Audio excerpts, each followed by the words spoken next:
একটা সময় ছিল যখন মনে করা হতো পৃথিবী এই মহাজগতের কেন্দ্রে অবস্থান করছে, যাকে চন্দ্র, সূর্য, গ্রহ এবং বাকি সমস্ত উপগ্রহ পরিক্রমণ করছে। কিন্তু বিজ্ঞানের অগ্রগতি ও কল্পবিজ্ঞানের উন্নতির সাহায্যে আমরা অনেক সত্য জানতে পেরেছি। কেমন করে সূর্যকে প্রদক্ষিণ করছে পৃথিবী এবং আমাদের সৌরমণ্ডলের বাকি সব গ্রহ। আপনারা যারা শহরে থাকেন রাত্রির আকাশে কিছু তারা দেখতে পান, আর যারা গ্রামে থাকেন তারা হয়তো শহরের তুলনায় আকাশে একটু বেশি তারা দেখতে পায়, গ্রামের আবহাওয়াতে পলিউশনের মাত্রা কম থাকার জন্য। কিন্তু আপনি কি জানেন আমাদের এই মহাবিশ্ব আসলে কতটা বড়, এর সীমানা কত দূর, আর কি কি লুকিয়ে আছে এর ভেতর? আজ আমরা ছুটে যাব আপনাকে নিয়ে মহাবিশ্বের শেষ সীমানায়। আসলে মহাবিশ্ব কি এবং কতটা বড়? তো চলুন আজকের এই ভিডিওর মাধ্যমে যাত্রা করা যাক মহাবিশ্বের শেষ সীমানা পর্যন্ত। আমরা যখন পৃথিবী থেকে 12 কিলোমিটার উচ্চতায়, তখন এখানে শেষ হয়ে যাচ্ছে আমাদের ট্রপোস্ফিয়ার। আর এখানে আমাদের বায়ুমণ্ডলের পুরো 80% ভর উপস্থিত। এরপর দিয়ে বেশিরভাগ প্লেনগুলো উড়ে থাকে। যখন আমরা ভূপৃষ্ঠ থেকে 50 কিলোমিটার উপরে যাব, তখন এখানে শেষ হয়ে যাবে স্ট্র্যাটোস্ফিয়ার। আর এই স্ট্র্যাটোস্ফিয়ারে উপস্থিত থাকে ওজোন লেয়ার, যা আমাদের ক্ষতিকর আল্ট্রাভায়োলেট রশ্মি থেকে বাঁচিয়ে থাকে। পৃথিবী থেকে যখন আমরা 80 কিলোমিটার উপরে যাব, তখন এখানে শেষ হয়ে যাবে মেসোস্ফিয়ার। যখন আমরা এর থেকে 700 কিলোমিটার উপরে যাব, তখন এখানে শেষ হয়ে যাবে থার্মোস্ফিয়ার। আর এখানকার বাতাস খুবই হালকা হয়ে থাকে, তাপমাত্রাও অধিক বাড়তে থাকে। এবার যখন আমরা পৃথিবী থেকে 10,000 কিলোমিটার উপরে যাব, তখন আমরা এক্সোস্ফিয়ার লেয়ার অতিক্রম করে যাব। আর এই এক্সোস্ফিয়ার অতিক্রম করার সাথে সাথে আমাদের বায়ুমণ্ডলে শেষ হয়ে যাবে। আমাদের Bangabandhu satellite international space station, এর সাথে আরও যত সমস্ত স্যাটেলাইট রয়েছে সবগুলো এই জায়গাতেই রয়েছে। তবে বন্ধুরা, আমরা এখনো অনেক পেছনে আছি। তো চলুন এবার একটু দূরে যাওয়া যাক, একটু বেশি দূরে। পৃথিবীর বায়ুমণ্ডল অতিক্রম করার পর আমাদের পরবর্তী গন্তব্যস্থল হচ্ছে চাঁদ। আর এই চাঁদ আমাদের পৃথিবী থেকে 3,44,400 কিলোমিটার দূরে। আর এই দূরত্ব এতটাই যে এখানে 30টা পৃথিবী পুরোপুরি এঁটে যাবে। চাঁদ থেকে এখন আমরা 15 কোটি কিলোমিটার দূরে, অর্থাৎ সূর্যের কাছে চলে এসেছি। এই সূর্য আমাদের সৌরমণ্ডলের একমাত্র নক্ষত্র, যার ফলে পৃথিবীতে প্রাণের অস্তিত্ব রয়েছে। আর এই সূর্যের অত্যন্ত কঠিন মাধ্যাকর্ষণ শক্তির ফলেই পৃথিবী আর সমস্ত গ্রহ নিজের নিজের জায়গায় অবস্থান করছে। এখন আমরা চলে যাই আমাদের প্রতিবেশী গ্রহ মঙ্গলের কাছে, যে মঙ্গলের দূরত্ব আমাদের পৃথিবী থেকে 22.5 কোটি কিলোমিটার, যা পৃথিবী আর মঙ্গলের দূরত্বের অ্যাভারেজ। যদি আপনি এখানে আলোর গতিবেগে আসেন তাহলে আপনার 20 মিনিট সময় লেগে যাবে। এবার চলুন আর একটু এগিয়ে যাওয়া যাক। এখন আমরা চলে এসেছি আমাদের সৌরমণ্ডলের সবচেয়ে বড় গ্রহ জুপিটার, অর্থাৎ বৃহস্পতির কাছে। একটি বড় উপগ্রহ এবং 12টি ছোট ছোট উপগ্রহ নিয়ে জুপিটার নিজেই একটা সোলার সিস্টেম।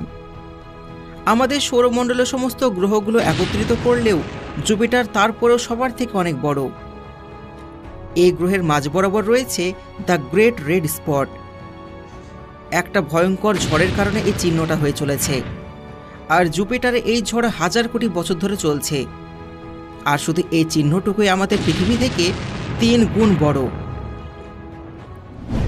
চলুন এবার একটু দূরে যাওয়া যাক। এখন যে গ্রহটি দেখতে পাচ্ছেন এটা হলো স্যাটার্ন বা আমাদের শনি, যা গোলাকার রিং দিয়ে ঘেরা। আমাদের সৌরমণ্ডলের সবচেয়ে সুন্দর গ্রহ এটি। এই বিশাল বড় রিং নুড়ি, কাঁকর এবং বড় বড় বরফ দিয়ে তৈরি। শনি গ্রহের চারিদিক দিয়ে বিস্তৃত লক্ষ কোটি কিলোমিটার ধরে রয়েছে এই রিং। এই গ্রহটিকে 62টি উপগ্রহ অতিক্রম করে চলেছে। আর এর মধ্যে সবচেয়ে বড় উপগ্রহটি হলো টাইটান। বাকিগুলো দেখতে গেলে আমাদের অনেক সময় লেগে যাবে। চলুন এগুলোকে স্কিপ করে আর একটু এগিয়ে যেতে থাকি। সামনে যেতে যেতে চলে এসেছি ভয়েজার 1 স্পেসক্রাফটের কাছে।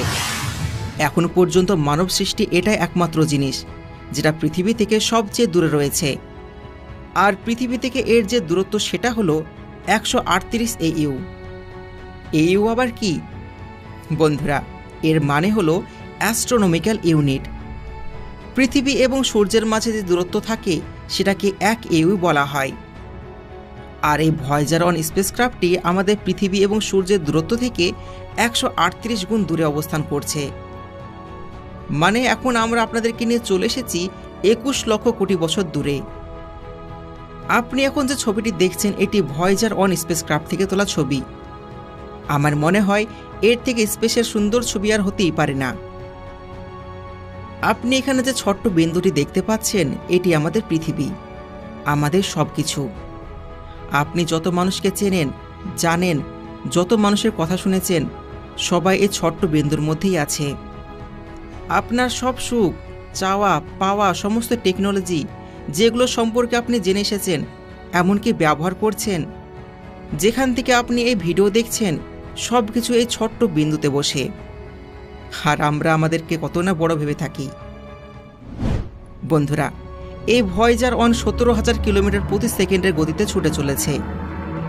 চলুন আর একটু আগে যাওয়া যাক। যখন আমরা সৌরমণ্ডলের আগে যেতে যেতে এগিয়ে যাব, তখন আমরা পৌঁছে যাব ইন্টারস্টেলার সৌরমণ্ডলের কাছে। আর এখানে এই ইউনিট থেকে আমাদের চলে যেতে হবে লাইট ইয়ার্সে, কারণ এত বিশাল দূরত্ব আমরা এইউতে পরিমাপ করতে পারবো না। আলো 1 বছরে যতটুকু দূরত্ব অতিক্রম করে তাকে 1 লাইট ইয়ার্স বলা হয়। আর এটা আমরা জানি যে আলো 1 সেকেন্ডে 3 লক্ষ কিলোমিটার পথ অতিক্রম করে। সেই হিসাবে 9.5 লক্ষ কোটি কিলোমিটার সমান 1 আলোকবর্ষ।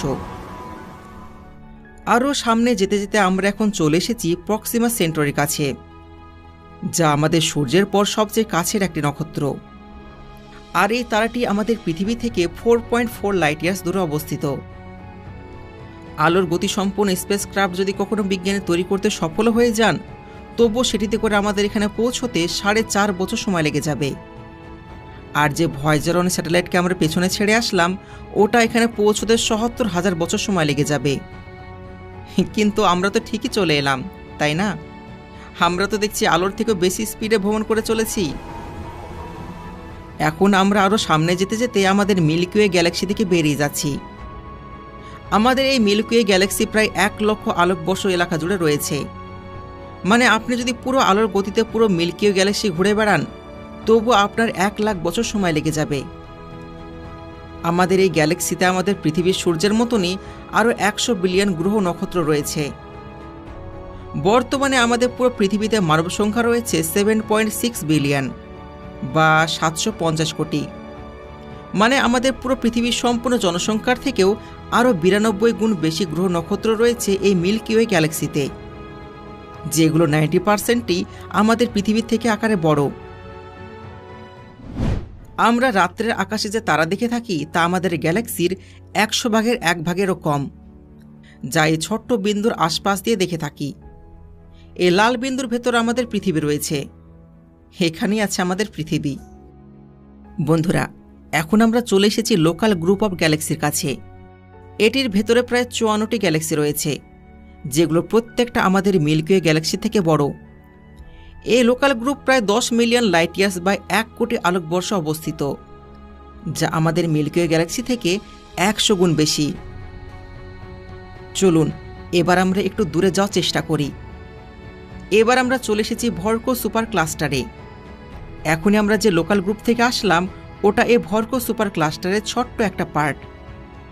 এই Virgo supercluster 110 million light year জুড়ে রয়েছে, মানে 11 কোটি আলোকবর্ষ জায়গা জুড়ে, যেখানে আগের এই লোকাল গ্রুপের আয়তন ছিল মাত্র 10 মিলিয়ন বা 1 কোটি আলোকবর্ষ।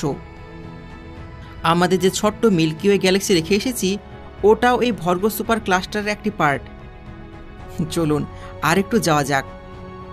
এবার আমরা চলে এলাম লানাইকা সুপার ক্লাস্টারের কাছে। আমরা যে ভর্কো সুপার ক্লাস্টারটিকে দেখে আসলাম ওটা অনেক ছোট এই লানাইকা সুপার ক্লাস্টারের কাছে। আমাদের গ্যালাক্সি সহ আরও 1 লক্ষ গ্যালাক্সির ঘর এই লানাইকা সুপার ক্লাস্টার। আর এটা 520 মিলিয়ন লাইট ইয়ার্স জায়গা জুড়ে অবস্থিত, মানে এর আয়তন 52 কোটি আলোকবর্ষ। পুরো জায়গাটা আলোর গতিতে ঘুরতে আপনাকে 52 কোটি বছর সময় লেগে যাবে। এরপরও এটিকে জাস্ট বালুর কণার মতন আমাদের অবজারভেবল ইউনিভার্সের সামনে। আপনি হয়তো ভাবছেন এসব কি হচ্ছে, তাহলে আমরা কি? আমরা খুবই সামান্য, তাও আবার সৃষ্টির সেরা জীব। চলুন যাওয়া যাক অবজারভেবল ইউনিভার্সের কাছে। এটি হচ্ছে অবজারভেবল ইউনিভার্স, যাকে আমরা অবজার্ভ করতে পারি, দেখতে পারি, বুঝতে পারি। এই লানাইকা সুপার ক্লাস্টার অনেক অনেক অনেক অনেক অনেক ছোট আমাদের অবজারভেবল ইউনিভার্সের কাছে, যেখানে 2 ট্রিলিয়ন গ্যালাক্সি রয়েছে, যেগুলো আমাদের মিল্কি ওয়ে গ্যালাক্সির চেয়েও অনেক গুণ বড়। এখানে এতগুলো তারা রয়েছে যে যদি আমরা আমাদের পৃথিবীর বালুকণায় একটা একটা করে কাউন্ট করি তবুও কম পড়ে যাবে। এই পুরো অবজারভেবল ইউনিভার্সের আয়তন হচ্ছে ৯,৩০০ কোটি আলোকবর্ষ, মানে ৯৩ বিলিয়ন লাইট ইয়ার্স। যদি আপনি লাইটের গতি অর্থাৎ ৩০০ কোটি কিলোমিটার প্রতি সেকেন্ডের গতিতে পুরো এই অবজারভেবল ইউনিভার্সে ঘুরে বেড়ান, তাও আপনার ঘুরে শেষ করতে ৯,৩০০ কোটি বছর সময় লেগে যাবে। আর এই যে অবজারভেবল ইউনিভার্স দেখছেন, এইটা প্রতি সেকেন্ডে আলোর গতিতে ছুটে চলেছে। এর আয়তন প্রতিনিয়ত বাড়তেই চলেছে। এটি আপনার কাছে অনেক বড় মনে হচ্ছে নিশ্চয়ই। যদি আমি বলি এটা জাস্ট ছোট্ট একটা পার্ট আমাদের মহাবিশ্বের, তাহলে আপনি কি বলবেন? জি হ্যাঁ বন্ধুরা, অনেকে আছেন যারা কোরআনকে বিশ্বাস করেন না, তাদেরকে বলছি। According to cosmic inflation theory of doctor Alan Guth, আমাদের যে অবজারভেবল ইউনিভার্সটি রয়েছে এটি জাস্ট ছোট্ট একটা বিন্দু আমাদের পুরো মহাবিশ্বের কাছে। তার থিওরি হিসাবে আমাদের পুরো মহাবিশ্ব 156 ট্রিলিয়ন টাইম বড় অবজারভেবল ইউনিভার্সের চেয়ে। আপনি কি জানেন 1 সেক্সট্রিলিয়নে কতগুলো জিরো থাকে? 21টি। আর অবজারভেবল ইউনিভার্স এর চেয়েও 150 গুণ বড় আমাদের এই ইউনিভার্সটি। কিন্তু আমি মনে প্রাণে বিশ্বাস করি আমাদের ধারণার বাইরে সব কিছু, এক কথায় চিন্তার বাইরে। কথার কথা, যদি মানুষ অমর হয়ে যায়, কখনো যদি নাও মরে, তবুও মহাবিশ্বে কি কি আছে, পুরো স্পেসে কি কি আছে, এগুলো কোনোদিনও জানতে পারবে না। আর একটা কথা বলে শেষ করছি, আপনারা আকাশে যে সমস্ত তারাগুলো দেখতে পাচ্ছেন, এগুলো একটাও এখনকার নয়, সবগুলো আমাদের অতীত। সূর্যের আলো আমাদের পৃথিবীতে পৌঁছতে 8 মিনিট সময় লাগে। এই জন্য যে সূর্যকে আপনি দেখছেন তা 8 মিনিট পুরাতন দেখছেন। একই সাথে আকাশে লাখ লাখ তারা যেগুলো থাকে সেগুলো লক্ষ লক্ষ লাইট ইয়ার্স দূরে অবস্থিত। সেগুলো আমরা অনেক আগে থেকে দেখতে পাচ্ছি। না জানি এগুলো কেমন দেখাবে, হতে পারে একদম আলাদা। তো বন্ধুরা, কেমন লাগলো আজকের এপিসোড? কমেন্টের মাধ্যমে আপনার মন্তব্য জানাবেন। আর আমাদের চ্যানেলে নতুন হয়ে থাকলে অবশ্যই সাবস্ক্রাইব করবেন। দেখা হচ্ছে নতুন ভিডিওতে। ধন্যবাদ।